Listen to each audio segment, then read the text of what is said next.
Hello, it's Richard at Richard's Guitars, and today I've got a very special guest, very close to my heart, somebody who I'm hoping you're going to enjoy hearing about and we'll see a lot more of in the future. It is Doug Sparks from Auden Smith Guitars. Hello. So hi Dougie. A really special moment, Doug. I think you understand it, you know, how much I've wanted you to be here and for people to see you. Thank you. And there's a lot I'm just so excited to talk about. Now, I'm so excited.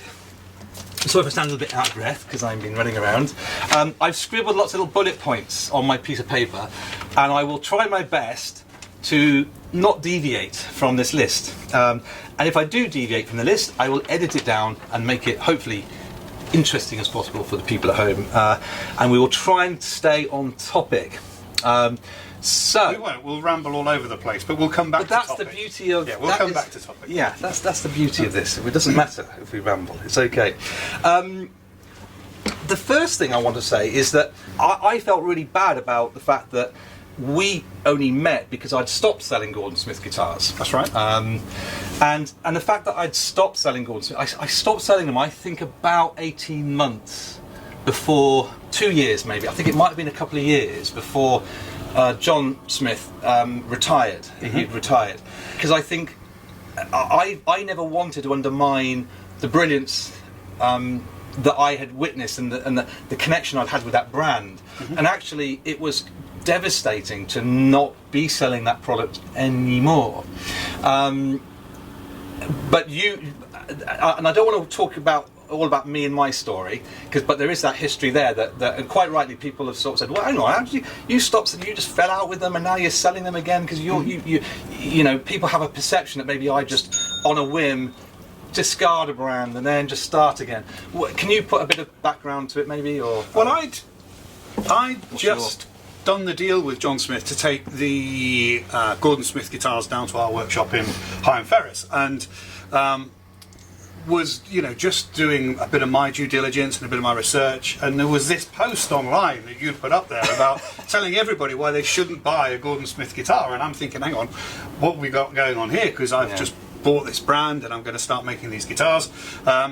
And so I thought, well, the best thing I could do is pick up the phone and ring you and have a conversation with you and find out what had gone wrong, what had caused the fallout, or caused you to stop you know, selling them. And I think it was either that or send some heavy guys round. It was one or the other, yeah. So I thought we'll try the phone call first. Yeah. And then we met. I remember coming over to, not to this shop, but to your other shop, and we had a good conversation, and I was able to explain to you a few of the ideas I had behind what I wanted to do with the brand in terms of just taking it forward a step, in not forgetting the history and the heritage, and certainly not in any way undermining the genius that John Smith was, but just talking about how we could maybe make the brand a little bit more relevant for 2018, 2015, whenever it was, rather than a brand that was maybe in some ways still very close to its original roots in the 70s. All I ever wanted to have, which now we have, was a wall full of Auden Smith guitars. And I used to say to Linda, like, now you have the biggest wall of Auden Smith. You've got more Auden Smith guitars in your showroom here than I've got in my showroom at the workshop. Yeah. So, which is really cool. It's amazing. And nobody can come and visit because we're obviously in lockdown right now. So, but obviously we're thinking 2021. Yeah, they can virtually visit and things. Yeah. But Auden Smith had something always incredibly special about it that I could connect with, and I always talk about the thing about my dad. We'll talk about that in a minute because you've been so wonderful and lovely. Because this is the kind of guy he is. He's heard about the charity thing. We'll talk about that in a minute. Charity, Movember, which I'm doing a very bad job of. But Doug's literally donated 2 guitars for us to sell, so 100% of the profits are going to go to the Cancer Research Fund for Movember. So we'll talk about that in a minute. But by pure chance, the guitar that he brought, purely by fluke, is the one that is the heritage, isn't it? Yes, the heritage. And that is basically what the kind of rekindled version of the one that my dad had, which I gave to him. Yeah. And my first ever Auden Smith guitar I ever experienced. I plugged this thing in and thought, man, this is amazing. And it's that raw beauty, and there's something about something that is just, you know, it's been hand built somehow, and there was just some crazy special quality about it that you just can't put your finger on.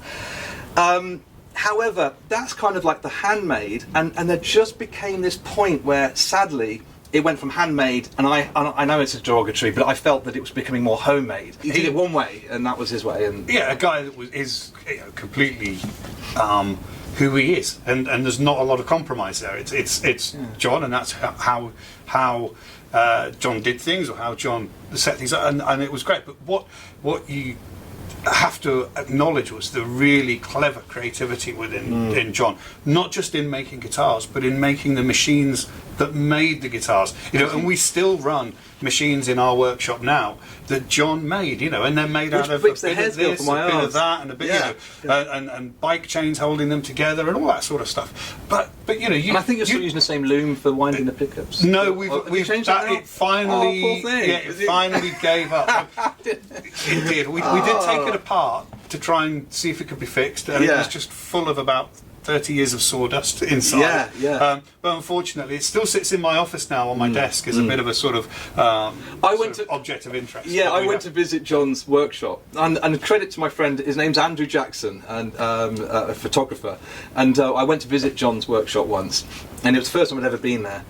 And first thing you smelt was the smell of the cigar smoke. It was pipe smoke. And it was a beautiful smell. And it was this beautiful blend between pipe smoke and sawdust. And then we went into this, and Andrew had come with me to take photographs of his workshop. And I looked around, I was like, how the hell is Andrew going to take photographs of this? It was like, you know, knee deep in sawdust everywhere. It was great. But good old Andrew took this photograph of that loom. And what he did was, and he did several photographs, but they were all in black and white. So when you're in black and white, you lost the kind of... You get away with it, yeah. And they were these beautiful artistic photographs of his workshop, which I've still got somewhere. And then he just took the copper colour, and doing his magic with, you know, graphics, he just got the copper showing with this thread coming out, this beautiful black and white picture of this machine, this copper thing, and just only the copper showing. It was beautiful, and somehow that captured the essence of what they did there.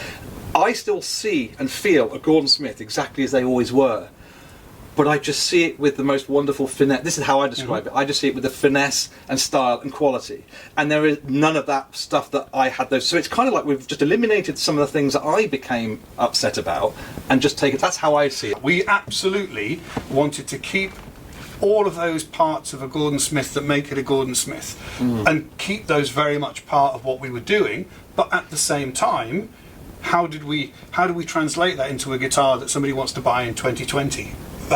So it meant, you know, improving the wood stock that we were using, improving the components that we were using, you know, improving the presentation and the finish of the guitars, and working hard on just the little bits that make a difference, but make it making sure that everything is lined up absolutely straight. And this is where this is where we connect, because 25 years I've been in this industry, and if anyone disputes what I'm about to say as marketing, well, then you don't know me, and you don't know Doug.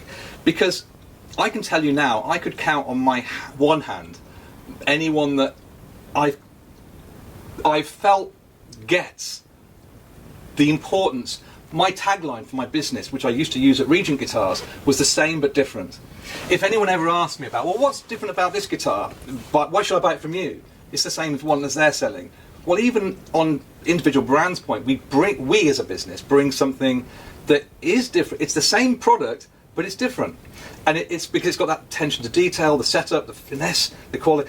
I could then have a conversation with you and chat to you about these kind of concepts, and you just go, oh yeah, absolutely, that's where we're going, that's what we want to do, and that's where I've got my buzz from you, because you just constantly just reinforce this sort of thing. And it's right through the guitar as well, so it's not just, you know, it's not just the cosmetics of the guitar and how it looks, but, you know, inside the pickup, you know, every single component has been upgraded over the last 3 or 4 years in the, you know, even just in the pickup, from the slugs that are used to the mounting plates that are used to the bobbins that are used to the covers, you know, every single bit of detail where we can take it forward a step, we've taken it forward a step.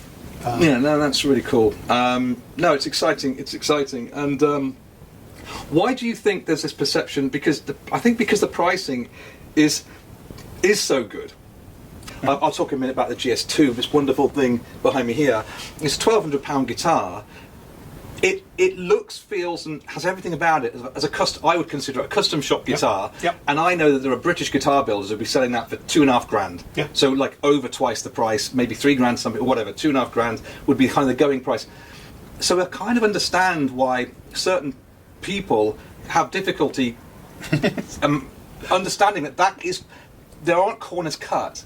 How are you getting over that hurdle of people sort of misunderstanding the brand, going, oh, okay, they're made in England, but they use cheap parts. I mean, we were not going to mention names, I won't mention any names, but I saw a classic video of a retailer saying, yeah, they feel great, they sound great, but they use Chinese parts. And then they had to put a thing on their thing saying, well, actually, they use Goto hardware. Yeah. Why is, even as a dealer, they didn't know? So how do you overcome all that? I think it is that part must be frustrating. It is frustrating at times, but it is part of the journey as well. That know, we've come from where we were 5 years ago when we took the brand on, when we started the journey, to where we are now, and it will take time for people to catch up with us and to understand where we are. There was 40 years of history behind our involvement in the brand. So I think but I think people are, also I guess we have to recognise that we are the biggest story in our lives, but we're not the biggest story in everyone else's life, and they perhaps aren't studying and following exactly what we're doing all the time. I was involved in a conversation online just last weekend where somebody had posted a picture of inside a Gordon Smith, but it was a Gordon Smith that was 20 years old, far before our involvement in it, but had tagged us in it as if it was a brand new guitar. And so I had to get involved and say, look, it's not, have an open mind when you look at what we're doing, because it's, our guitar now is of a quality that I will put up against anything that I see out there, and the components are of the best that we can get, but we are still at that accessible price point, and that's important. It's important to me that we do make guitars that people can afford to buy, because they have historically always been players' guitars. You don't buy a Gordon Smith to hang on the wall. And I think it's important that Gordon Smith remains sort of accessible, isn't it? It's like there's this accessibility about Gordon Smith where you get this whole pile of exciting aspects that are completely unique to Gordon Smith. We have actually had lots of conversations about being able to keep these guys updated on Gordon Smith, Auden, which obviously they're intertwined, and now you've got some news obviously with the FGN and being a distributor, taking on the role of a distributor. That's right. Which from a personal perspective is just immense, because the thought of Doug being involved in any product of such quality, I just know that the thread's going to carry, the whole story's continuing in a cohesive way. The idea is that I would like you to come and visit once a month, and update everyone, and it's a nice opportunity for us, literally, just whilst we're on camera as well. And even while we're on camera, it forces all the stuff that I know we want to talk about every month anyway. And I think it's going to be this great way for me and you to just consolidate and focus our minds on the plan, on the projects, because there's always so many things going on, and it's just lovely just to hone in on once a month and get these guys involved. And what I would like to do is, so Doug's going to come and visit every month. We'll do it similar time of the month each month or whatever. And if you've got any questions around Auden guitars, Gordon Smith, or now the FGN guitars, please pop the comments in below, and I will make sure we address those questions. So we'll do a bit of a Q&A when Doug comes back next time. So drop the questions in the comments. Yeah, questions in the comments. And we'll go through them next video. Just I'll browse through. And the nice thing about that, anything, don't be afraid of asking anything, because, if you think you know something that might embarrass us or something, we'll bring it up and we'll go, okay, well, let's talk about it. Why is Richard so rude to his customers? We'll talk about it. I'll talk about anything, because I've got nothing to hide, and you've got nothing to hide, that's for sure. So the Q&As every month we'll do that, and I think we've discussed that. So I want to. Is there anything you want to add to that, Doug? No, but jump back to the previous subject. The other really important point when we were talking about perception of the brand and some people not getting it is that everybody doesn't have to get it. We don't need everybody to get it, because we've got a limited capacity. We don't want Gordon Smiths out there in every shop, in every high street. We want to work some direct from our workshop and some with just a small handful of really cool retailers. I call them the intelligent independents, the people the odd exception, the people that really understand what we're about and what we're trying to do and are prepared to really get behind the brand. So as long as there is somewhere in Scotland, somewhere in the northeast, somewhere in the northwest, somewhere in the Midlands, somewhere in the southeast, somewhere in the southwest, that's all we need. We don't need to be, and we don't want to be. We don't have the capacity, and we certainly don't have any plans for world domination and you know, starting to mass produce thousands of guitars. We don't want to be doing that. We want to be making, you know, 10, 12 guitars a week with all the care and attention and love that goes into them. To me, it's just, what most people want to do is they want to build something, and then they want to milk that something for the next 25 years, 30 years. Yeah. And then they want to kind of, and then they want to strip it back, make as much profit from it, and see how long they can absolutely squeeze every penny. And that's what I see in life and business all the time. And it's not just in the guitar industry, and obviously it's happened in the guitar industry. And you know, it feels more close to me and us because obviously we're in the guitar industry, that it's so obvious and seems so apparent that's what everyone does. So it is, you know, and it sounds like a big whole thing, but that's obviously what excites me about what you do. But yeah, it's real. We've had opportunities, and we've had people have conversations with us over the last sort of 3 or 4 years about, you know, why don't we just take Gordon Smith and put it all into a factory in China and get them all made in China and then distribute them directly out of China to all around the world? And I just don't want to do it. I'll fight against it because I want Gordon Smith to be what it's always been, which is a heritage British handmade, using the skills. I'm really lucky to work with a team of people that have got such a fantastic range of skills between them, from woodworking to finishing to electronics to setting up to design, you know, and to be able to work with those guys and produce something here in the UK, to me that's really special. It's something that you know, it's not something I would want to ever compromise on Gordon Smith. No, it's awesome. No, it's brilliant. And that's why I just hope people out there will just see from this, like, it's special. What's going on is special. I want to get that special thing out there. So we'll do it together. That there are manufacturers and there are brands. There's brands being produced that are sold in the UK that I've seen that are being produced in ways which are, you know, carcinogens, people potentially losing limbs. In your experience, what have you seen when you've been out there in the Far East? Because you go out there, you see these things. My very first introduction into the guitar industry was, I was in the process of selling another business that was nothing to do with guitars. And I was in Shanghai for a weekend, and I was a bit miserable because I'd had my last meeting was on a Thursday, and my next meeting I don't think was till the next Tuesday, and I was on my own in a hotel thinking this is going to be a really long and dull weekend. And then 2 Western guys walked in carrying guitars. So as you do in a hotel, you know, start a conversation and ask them why they were there. Oh, we're here for the Shanghai music show. So I thought, a little seed was set. So I decided that weekend I would go and spend the weekend sort of bluffing my way in, and spend the weekend seeing what opportunity. I was wondering what I was going to do next in my life or in my career. And so I thought, well, I'll go there and have a look and see what I can find. And I had this idea, sort of building that, you know, could we find a really good quality handmade guitar that we could work in partnership with a manufacturer over in Asia, bring it back to the UK, finish it in the UK, and make it a really good value proposition.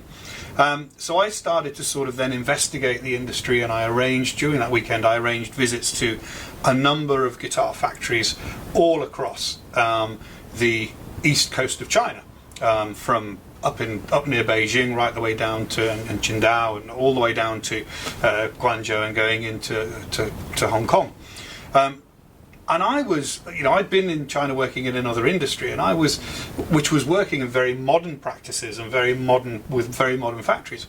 And I was a little bit surprised when I started to go into some of these guitar factories to see guitars of brands that were well-known brand names and globally recognized brand names, but being made in factories where the conditions for the people working in them were, in my opinion, unacceptable, and certainly not somewhere where I would rather not be in the industry than have product made in those conditions with people that are having to work in those conditions. And I'm talking about things like people in spray rooms spraying PE and PU base coats without any breathing apparatus or without any ventilation. I'm talking about people, you know, sanding ebony, which is a carcinogenic dust when it's in its sawdust form, without any protection, with no extraction, no breathing masks, no face protection. Talking about machines that don't have safety guards on them, and just generally really poor conditions. And I was a bit surprised to see that the industry was still in that, still using that sort of manufacturing facility. So we worked really hard to partner into a workshop that we work with now, because they were already light years ahead, and we insisted on other things being in place, and they were really keen to get on board with us. So the workshop, and it's not a factory produced guitar, the Auden guitar, it's a workshop of 9 people. I always say it's very similar to exactly the sort of concept of what you have in your but it's owned by a guy that owns a factory, which is still probably the best factory I've seen in China. But he took these 9 people in partnership with us into this small little workshop environment where they're hand building these fantastic instruments in traditional ways, using traditional methods. Which we still don't have video of, do we? We do have video of it. We just need to edit it together and get it to you. Maybe I'll send you some over, and we can put some into this. But it is, and it is, all the things that you would want to be there in terms of. What if you've got some raw footage? Let's see if we can get it on. But in terms of how the people are looked after, how they're rewarded, the safe environment that they get to work in, that the employer is working in true partnership with the people that are working with them, and it's a really good. So very early on, I came up with a sort of 3-sided triangle of what I called our sound source guarantee for Auden, which guarantees that we know the chain of custody for all the materials that are used. We know that we're buying the materials responsibly, and also for the way that they're manufactured, and that the people that are working in them are being treated with absolutely the respect and the reward that they should be treated with. And then the third side is that anything that I spout about or preach about to do with our manufacturing facility that's over in the Far East, I have to replicate with the guys that are working for me here in the UK. So make sure that they're treated in the right way, with the right respect and the right reward as well. And this never gets talked about in any guitar review, any guitar discussion, any product review. It's never discussed. It's never discussed when we buy our iPhones that the poor children who are in the tin mines scraping away, getting, so that we can have our iPhones. I mean, this stuff should be talked about, and I think we're turning a corner. I think more and more people are becoming really more socially, if that's the right word, socially aware, or just aware of, how am I impacting? People in the past didn't think, when I purchased this product, I am directly impacting in some way. There's a repercussion occurring because I'm creating a demand for this. But I think also, I'd love to get that more. Well, there's a really sort of simple calculation that people can go through. You might want to take this out. You might want to leave it in. I don't know. But if you look at the purchase price of what you're buying and you take the VAT off, and then you think, well, the retailer's making a margin of X, and the distributor's maybe making a margin of X, and the manufacturer's making a margin of X, and it's been packaged and it's been shipped around the world, and actually work back to see what that leaves you for the cost of the core product, then you start to think, well, actually, corners must be cut. Absolutely. And somebody's paying, I always think if you're buying a product that's too cheap, someone's paying a higher price somewhere down the supply chain. Yeah, and that's what worries me about, and I've even taken, I won't mention the brand, but I've taken them off the web because of I just feel deeply, when you see £100 acoustic guitar, there's a reason it's £100. And it makes you feel a bit sick, because you think, you could almost argue the better it is, the worse it is, because if it is good, if it's a bag of nails and it's £100, you go, well, what do you expect? It was put together in like 10 seconds, and it's going to be crap. But if it's brilliant and it's £100, can you live with that on your conscience, that actually someone spent even longer putting that together for nothing? I want to spend my whole life just feeling good about what I'm doing, feeling good about what I'm talking about, feeling good about the people who I'm even connecting with, and hope that other people will see there's a reason to be connecting with that too. Any Gordon Smith guitar, I want to cut this in now because it all connects. It all connected us. You may know about the SMJ brand that we do. Basically, accessory lines, and £1 from every SMJ product goes to butterfly conservation. Which, even though it's called butterfly conservation, if the butterflies are in healthy spirits and they're all thriving, it means the countryside is thriving. and that means all of us are breathing in good, clean oxygen and everything else. So the butterfly conservation has a great impact and great meaning in terms of just the overall welfare of the countryside. So £1 from every accessory that I do is there, and the pedals that we now sell, which are Legend, the Legend pedals. But if you buy a Legend pedal, £1 from that will always go to butterfly conservation. Brilliant. And I'm now making sure that any Gordon Smith guitar we sell will have a free Legend pedal. The idea being is it educates people to the SMJ brand, obviously the pedal concept. If they like the sound of the pedal, it's cost them nothing.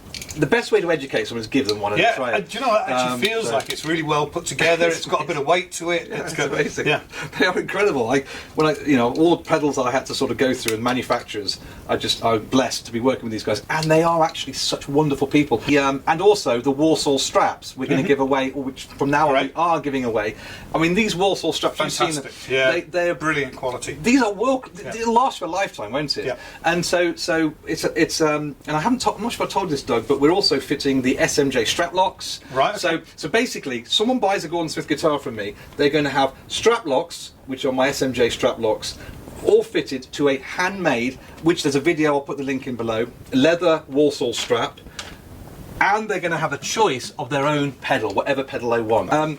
But because I want to connect the dots, it's like Gordon Smith and all the wonderful things you do there, British skills, developing skills, the social conscience that you have with how you go about doing stuff, connecting that with the SMJ stuff, the butterfly conservation, connect it. I just think if I can wake up in the morning and sell a Gordon Smith guitar to someone, then they're getting this wonderful hand-built guitar, they're getting to learn about positive projects.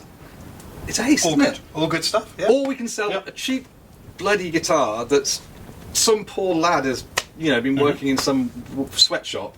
I just want people to start thinking about that. Yeah. So hopefully between us we can get that done. Talk about charity stuff. Talk about these guitars. This is something that is really, and this is another thing about Doug that I wanted to talk about. I nearly overlooked.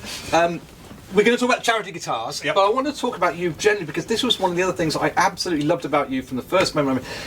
You did Love, Hope, Strength charity with Mike Pierce. Is that Mike Peters? Have I got the right? Mike and Jules Peters. And have I got the right? Now, just very briefly, it really upset me when I watched upset and kind of, and in a very positive way too, what they're doing. But obviously, this background behind their story. There's a website people can go to learn about that. LoveHopeStrength.com or .org.com. I'm not sure. Yeah, but we'll just type Love, Hope, Strength. Yeah, I'll put a link in anyway. Yeah. And it's this most incredible story of two people, and I have to be. I'm going to edit this bit out. See, I will edit this. So, the story with Mike and his wife. I have to be careful how I talk about it because obviously I get a little bit triggered with emotional aspects of this. But they followed a very similar path to both myself and my wife, Teresa. Teresa, thank goodness, is fine. So it's not the same story at all. But there's on every other level, it's great connections because I had Hodgkin's disease as 18-year-old, and she just saw me through the whole process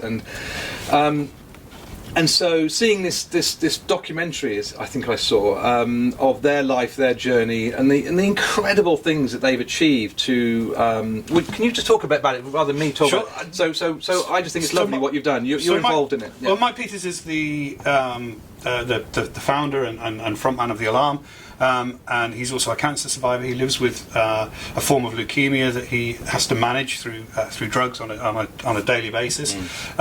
And they set up this thing called the Love, Hope, Strength Foundation, which we've been really privileged to support in a little way, in a small way, just with some product and with raising awareness through some of what we do. But what I like about Love, Hope, Strength is that it's not one of these charities that just goes and rattles a tin under your nose and says, "Give us money, give us money." They're a practical charity. So what they do is they go around gigs when gigs are happening and other events, and they practically swab members of the audience to get potential bone marrow donors through taking swabs at gigs and getting people to sign up. They have a campaign called On the List, and that's people that have signed up to delete blood cancer. Basically, is what it's all about. And I really like the idea that it's not just it's not one of these sort of appeals that you hear about, oh, chuck a tenner in here or chuck 20 quid in there and then forget about it. It's a practical thing, and they get people to sign up and join this list and become potential donors if a match is needed and they are the match. So we just like to, we've had them along when we've done guitar shows. We've had them along and they've had a stand or part of our stand to swab people that come into to the guitar shows, and we've just put some guitars in their hands to help them with promotion and stuff, and it's great to be involved. And Mike and Jules are fantastic people. They just come across as they're so lovely. Human. There's that word, isn't it? Human. Yes. We're all human beings, but the human race is it can be a pretty awful place as well. But these are human people, aren't they? Lovely. And full of energy and full. They come across that way. So many projects on the go at the same time, all and all executed brilliantly. So, and Auden's all fully involved. Mike plays all. We build special custom Audens for Mike for basically every project he does. So he'll say, I'm doing a project, it's going to be related to this or whatever, and then he'll come up with some artwork and we'll produce a custom Auden with his artwork on, and then make that available to him. And then some of them come back and get reskinned for another project or Great, that's awesome. And these are this is the human side of you too, and this is what I love about you. And to follow that on, then that's what comes to our sort of not giveaway, we're raising money for the cancer research for Movember. Giveaway, we want loads of money off people. Movember, which there's actually I won't bore the listeners, but there is actually a medical reason for why I can't actually grow my beaver. I'll tell you about that later. Right, okay. I'm not going to tell you right now. I may tell you in the future. It's nothing serious. The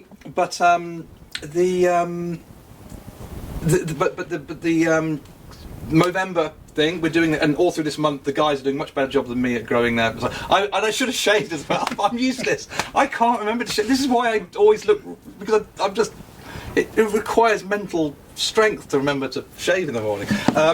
But you heard about it and you said, Rich, you just went straight away. Rich, I'll give you a couple of guitars.